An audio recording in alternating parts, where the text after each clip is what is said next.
Olá! Está começando mais um episódio de Ao Mar, o podcast oficial do Instituto Brasileiro de Direito do Mar, IBDMAR. Meu nome é Lili Lima, sou estudante de Direito na Escola Superior Dom Helder Câmara e de Geografia na Universidade Federal de Minas Gerais.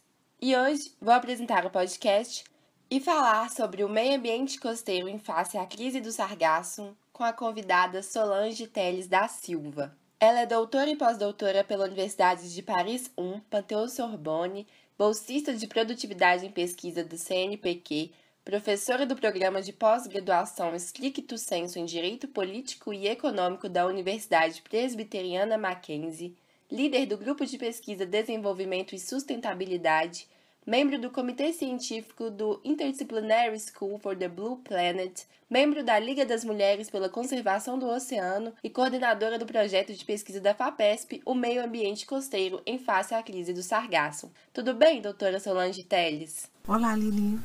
Olá a todos e a todas. É um grande prazer estar aqui hoje com vocês. Agradeço a sua participação no 17º episódio do podcast Ao Mar.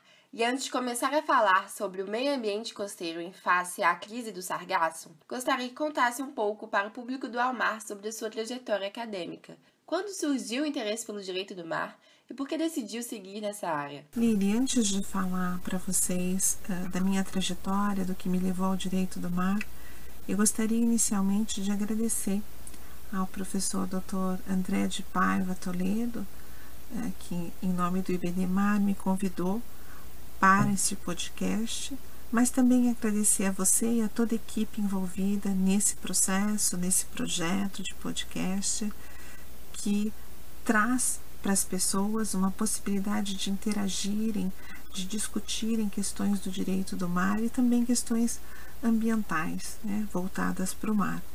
Então, falar dessa minha trajetória certamente é falar um pouquinho de coincidências, é falar de gotas no oceano, do que pouco a pouco foi conduzindo as minhas pesquisas para esse campo. Eu posso dizer que eu, de uma certa forma, sempre tive uma atração, ou sempre tive instigada para pesquisas com grandes espaços, com questões envolvendo soberania, com questões também que fizessem um diálogo tanto com as questões ambientais como outras. Então, eu venho inicialmente de uma escola, a Faculdade de Direito do Largo de São Francisco, na qual o professor Vicente Marota Rangel sempre instigou os alunos a pesquisas em matéria de direito do mar. Mas talvez a grande coincidência, ou o que iniciou ou fez desabrochar em mim, se eu posso dizer assim, enfim, fez com que eu pegasse um remo, e começasse a remar nessa canoa do direito do mar, a mergulhar nessa seara, foi um curso que eu fiz de especialização na Rhodes Academy of Oceans Law and Policy.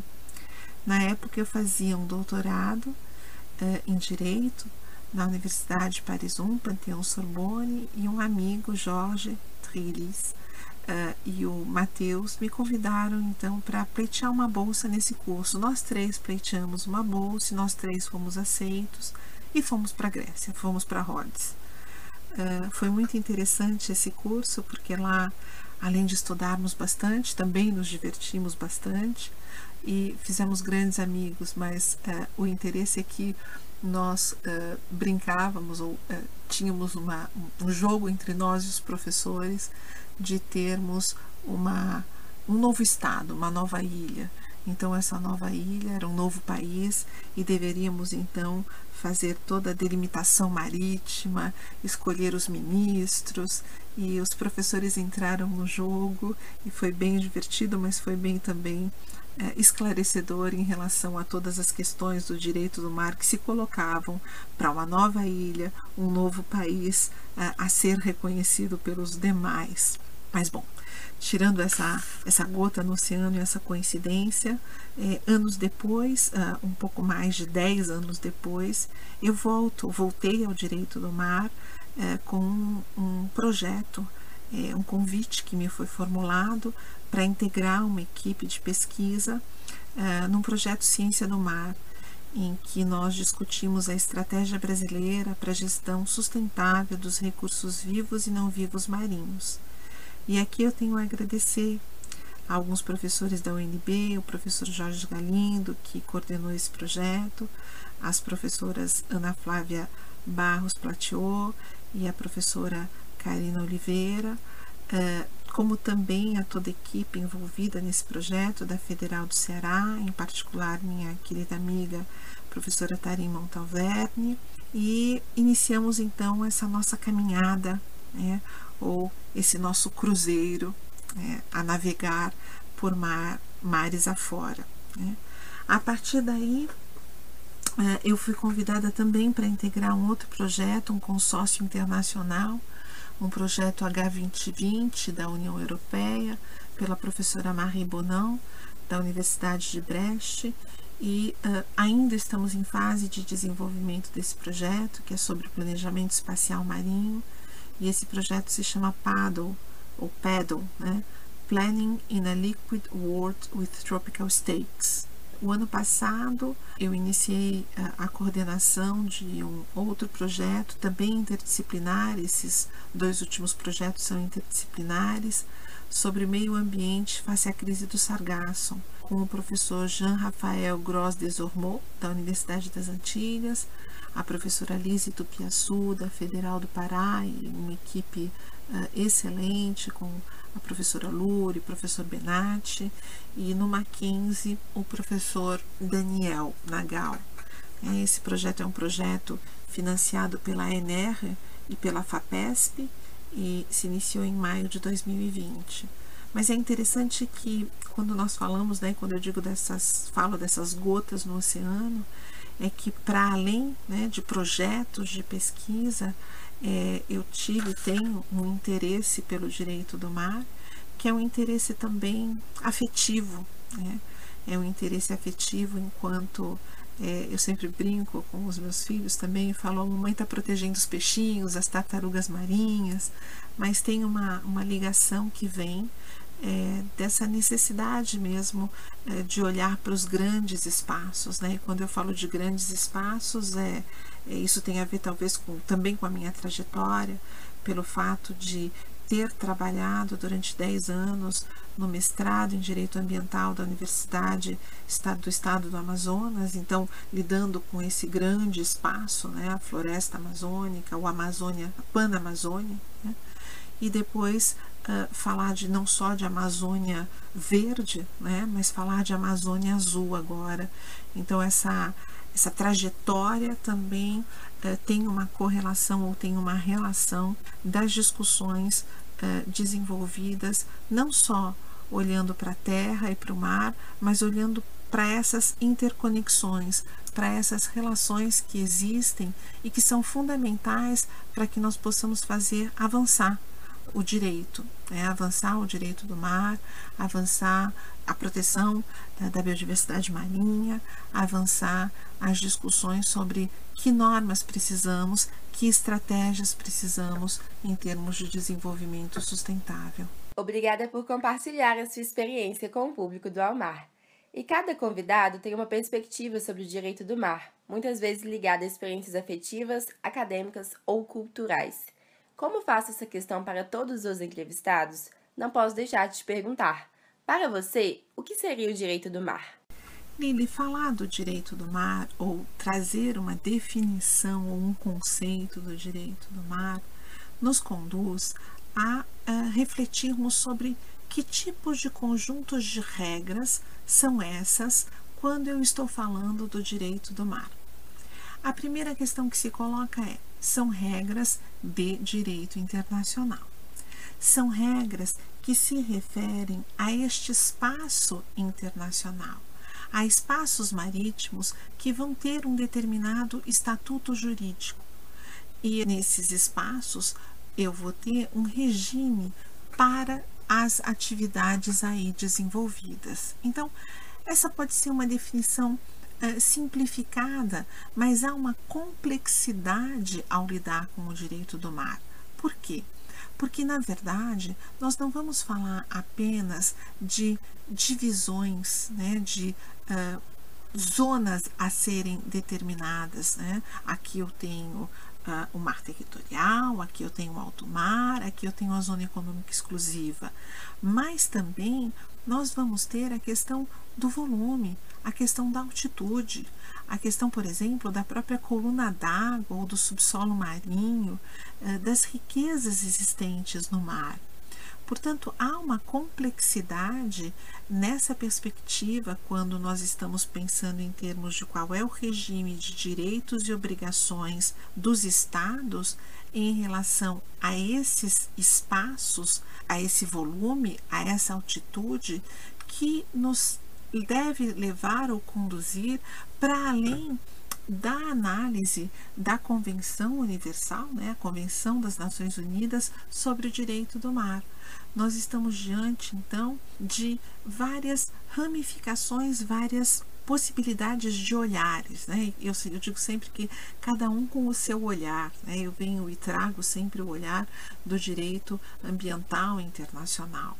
E, portanto, quando eu imagino uma análise ou uma discussão do direito do mar, essa discussão ela não pode ser feita sem que nós consideremos o regime jurídico, o regime internacional da mudança do clima, né? As questões se correlacionam.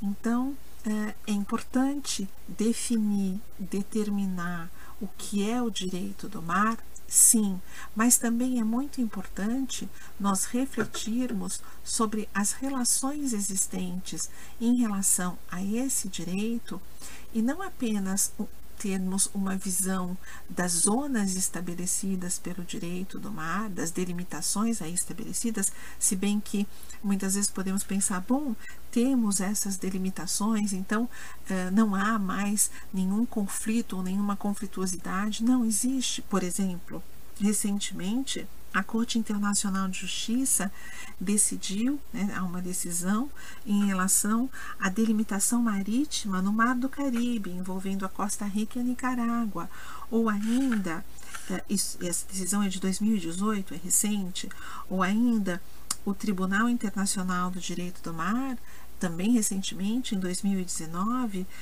teve uma decisão sobre delimitação marítima ainda no Oceano Índico, envolvendo a República das Ilhas Maurícias e Maldivas. Portanto, embora nós possamos pensar ou imaginar que essa questão de zonas ou de divisões, né, do mar, né, já esteja muito pacificada, não está tão pacificada assim. As delimitações ou a partir de que linhas de base são traçadas ainda são passíveis de termos muitas discussões a respeito. Isso porque, né, talvez nós tenhamos que ter em mente que o oceano cobre 71% da superfície do globo e que talvez para além dessa visão das extensões, das competências estatais em relação ao direito do mar, em relação a esses espaços marítimos e que são fracionadas, né, nós precisamos refletir sobre uma questão que é fundamental, que é um próprio olhar, né, para essas conexões existentes. Interessante perspectiva. É sempre bom lembrar a íntima relação entre o direito do mar e o direito ambiental e lembrar a importância do direito ambiental em todas as áreas, não é mesmo? Vamos então começar a conversar sobre o meio ambiente costeiro em face à crise do sargaço. Do que se trata a crise do sargaço? Você citou agora essas conexões, o desafio de análise de conexões à luz do direito do mar, do direito internacional como um todo. A crise do sargaço coloca para o direito o desafio de análise dessas conexões? Justamente, Lili.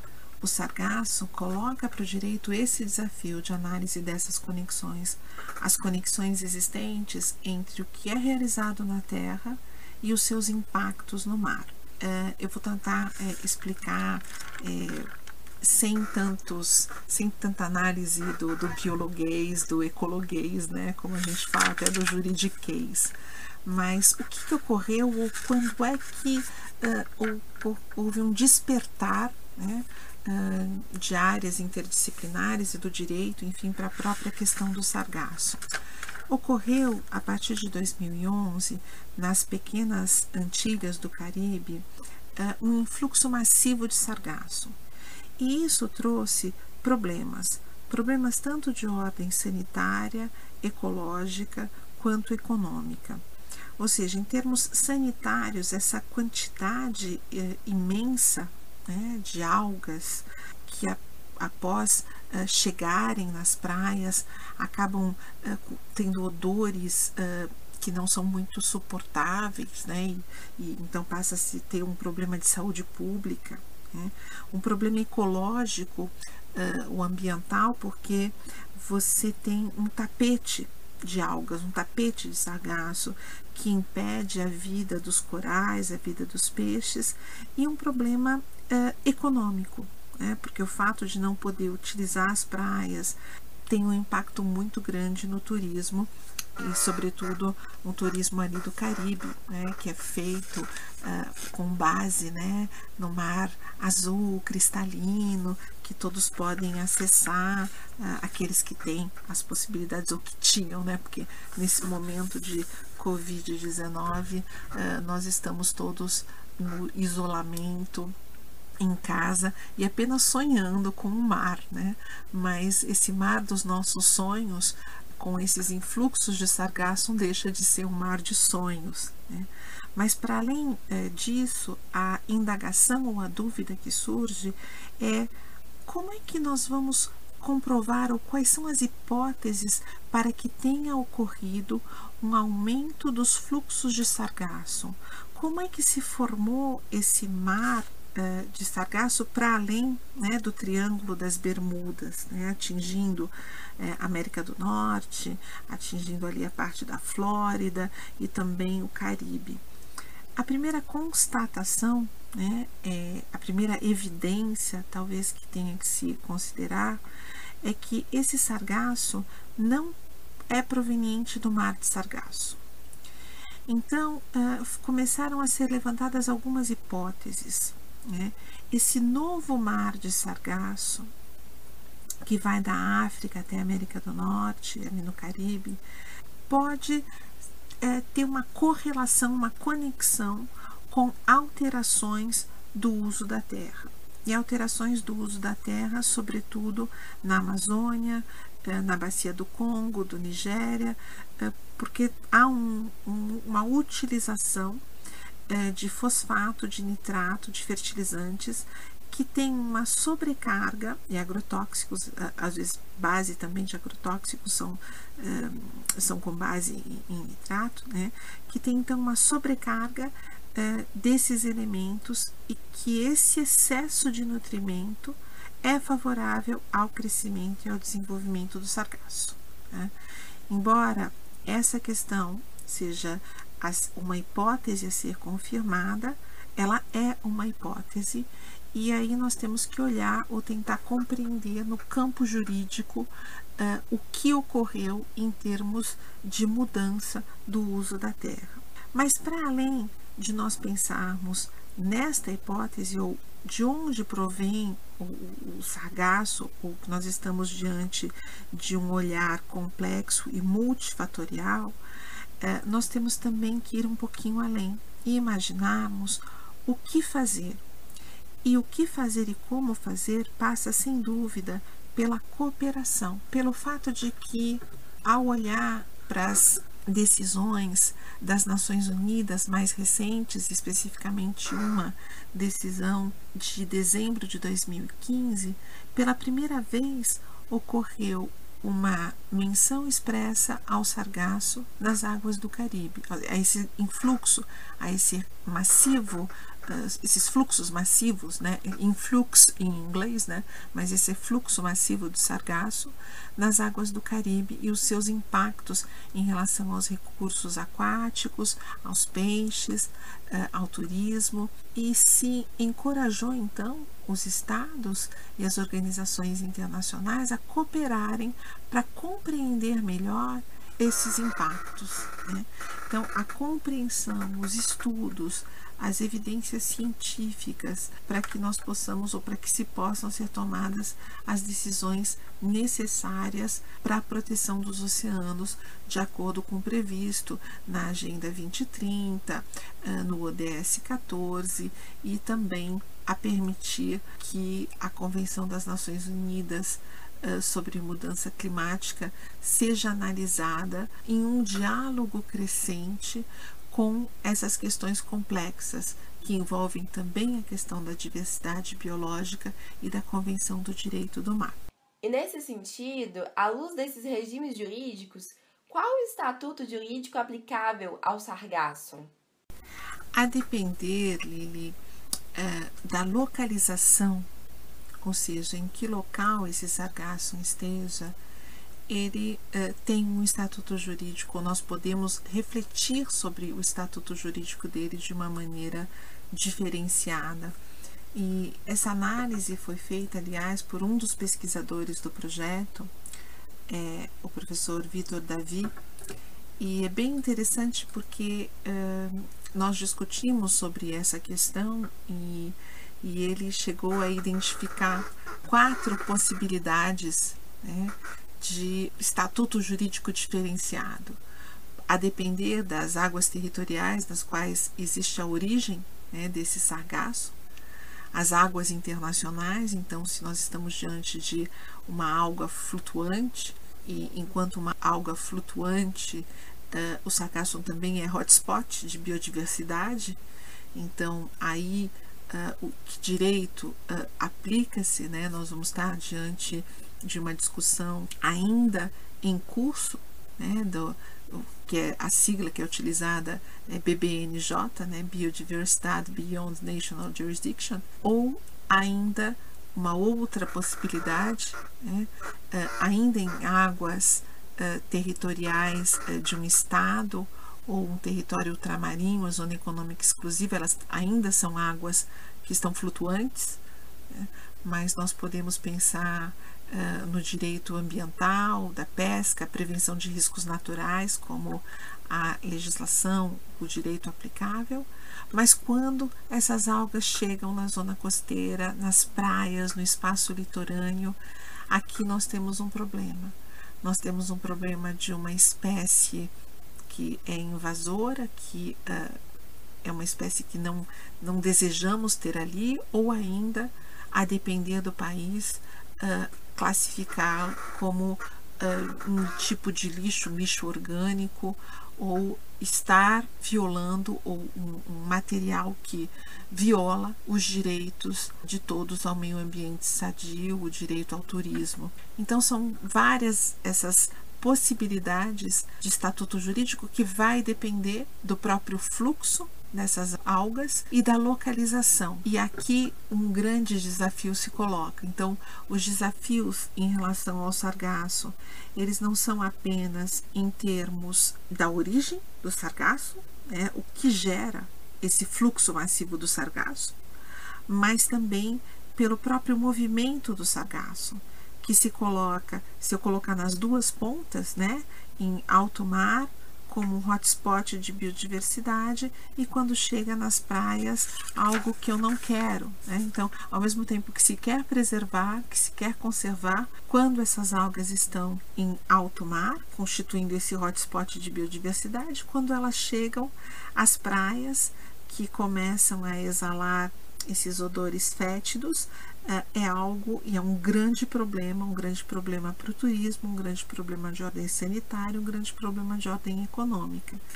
Então, estamos diante de também uma crise, né, que se coloca em termos sistêmica, né, uma crise ambiental, econômica, e que vai demandar, né, uma análise comparativa uma reflexão em relação à utilização de nitrato, de fosfato, tanto na Amazônia quanto em outros países que tenham uma possibilidade de fazer com que aumente esse fluxo, mas também até uma discussão em relação às areias do deserto do Saara, que quando sobem em altitude carregam o fosfato e ferro que são lançados para o mar.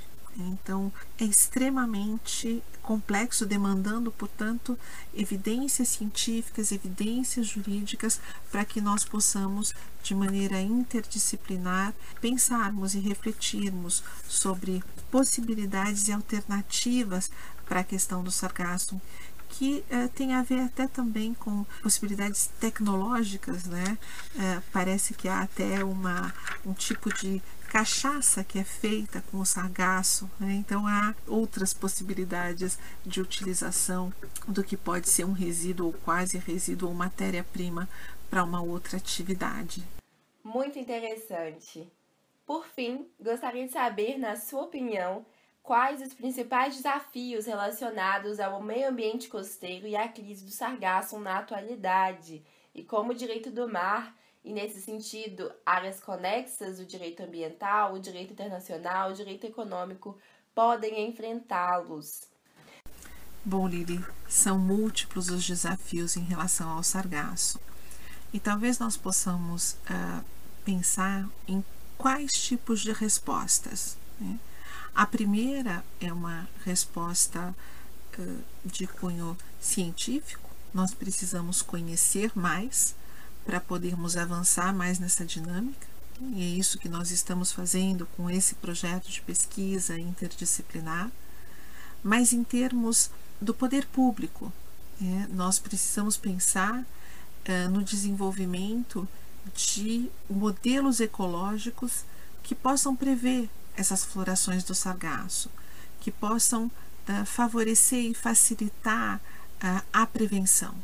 O princípio da prevenção a ser implementado, neste caso, ele passa pelo desenvolvimento de um plano de gestão do sargasso.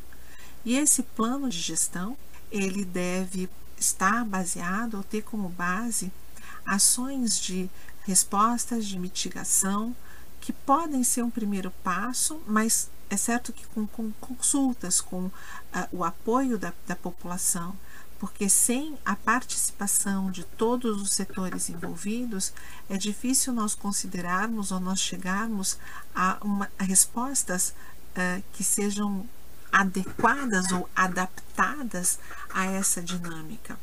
Então, para além do princípio da prevenção, do princípio da participação, nesse caso, eu diria que os estudos e a cooperação internacional, o fomento à cooperação internacional, ele é fundamental, ele se coloca como uma condição sine qua non para que se possa evoluir. Aqui nós temos algumas perspectivas, em termos da regionalização, sobretudo Atlântico-Caribe, para poder fomentar essa cooperação. Eu posso citar, por exemplo, a Convenção de Cartagena para a Proteção e Desenvolvimento do Meio Ambiente Marinho da região do Largo Caribe e o seu protocolo de biodiversidade e o Centro Regional para a implementação do protocolo sobre áreas especialmente protegidas e vida selvagem da Convenção de Cartagena. Em 2015 ocorreu o desenvolvimento de cooperação regional e uma plataforma de informação para colaborar e compartilhar informação e experiências em matérias dos fluxos de sargasso. Do mesmo modo, em 2017, o Programa das Nações Unidas para o Meio Ambiente desenvolveu um plano de ação para o meio ambiente caribenho, prevendo a necessidade de protocolos de cooperação, de novos acordos de mecanismo regional de pesca do Caribe, da Comissão do Mar de Sargasso e a Comissão Baleeira Internacional. Já em 2016, um modelo de protocolo para a gestão da extrema acumulação do sargasso na costa dos Estados-membros do Mecanismo Regional Caribenho de Pesca. Então, esses são exemplos, mais recentemente, em 2019, 20 países do Caribe assinaram uma declaração para promover a pesquisa e proteger as suas populações dos perigos do sargaço. Mas é interessante também que, de um lado, em termos de inovação, né, nós podemos imaginar uma valorização desse sargaço. Né? Há estudos e há pesquisas, né, que observaram que ele pode servir como um fungicida, pode proteger de insetos. Aqui nós temos também associado um saber tradicional. Né? Então, há várias questões envolvidas, há vários desafios que nós vamos ter que pensar a respeito, né? Mas, sobretudo, em termos jurídicos, nós já vemos algumas perspectivas se esboçando em termos de direitos humanos. Né? O protocolo adicional, né, à Convenção Americana sobre Direitos Humanos em matéria de direitos econômicos, sociais e culturais, né, o protocolo de São Salvador, nós podemos fazer referência, por exemplo, à opinião consultiva número 23/17, que coloca a necessidade da prevenção, da preservação do meio ambiente marinho. Então, temos desafios, temos algumas respostas que começam a ser esboçadas, mas, acima de tudo, eu acredito que estamos diante de um problema global e que nos leva a refletir sobre o aspecto ecológico, o aspecto jurídico, mas igualmente o aspecto econômico e político. Ou seja, nós vamos ter que enfrentar esses impactos ambientais, pensarmos em termos de resiliência, pensarmos em termos de como superar, né, esses impactos ambientais, ecológicos. Em termos jurídicos, vão ser colocadas, né, discussões sobre a hipótese que eu me referia no início dessa nossa discussão, a hipótese da contribuição da Amazônia, se é o Brasil ou não o primeiro ator, se outros países caribenhos também contribuem, se há uma contribuição do deserto do Saara para o aumento desses influxos, mas também vamos ter que discutir uma questão um pouco mais polêmica, que é a questão econômica e política. E aí, aqui se coloca talvez um grande entrave, um grande desafio. Né? Se não ocorrerem ou se nós não tivermos limites ao poder econômico, nós não vamos conseguir superar, seja a crise do sargaço ou seja qualquer crise na área ambiental. Há necessidade do desenvolvimento de uma nova ou de uma outra relação com o meio ambiente, e o meio ambiente inclui o meio ambiente marinho. Perfeito! Hoje nós conversamos sobre o direito do mar, seu conceito relacionado ao direito ambiental e ao direito internacional, as conexões que devem ser realizadas entre essas diversas áreas do direito para solucionar problemas como a crise do sargaço, o que se sabe na atualidade sobre a crise do sargaço e como isso está conectado ao direito do mar, quais as possíveis soluções, qual o estatuto jurídico aplicável a essa crise e os principais desafios na atualidade. Muito obrigada, professora doutora Solange Telles, foi uma honra tê-la conosco. Lili, sou eu que agradeço por essa oportunidade no IBDMAR, de estarmos juntas no dia de hoje. Queria em particular agradecer a você e a todos e a todas que estão nos ouvindo e dizer que talvez Manuel de Barros nos traz alguma esperança nesse momento difícil que nós estamos vivendo da Covid-19, quando ele diz que um fim de mar colore horizontes. Então que talvez nós possamos, com perseverança, com resiliência, superar essa crise ou exacerbação da crise que nós vivemos nos dias de hoje, como diz o Boaventura de Souza Santos, e que nós possamos efetivamente colorir esses horizontes com mais solidariedade e compreendendo que há uma conexão entre as atividades exercidas na terra e no mar, que há uma conexão, uma conectividade do próprio ser humano com a natureza. Muito obrigada. Esse foi o 17º episódio de Ao Mar, o podcast oficial do Instituto Brasileiro de Direito do Mar. Obrigada por nos ouvir. Ao Mar está disponível em todas as plataformas de streaming. Curta e compartilhe com os amigos para receber as principais informações sobre o direito do mar. Até a próxima!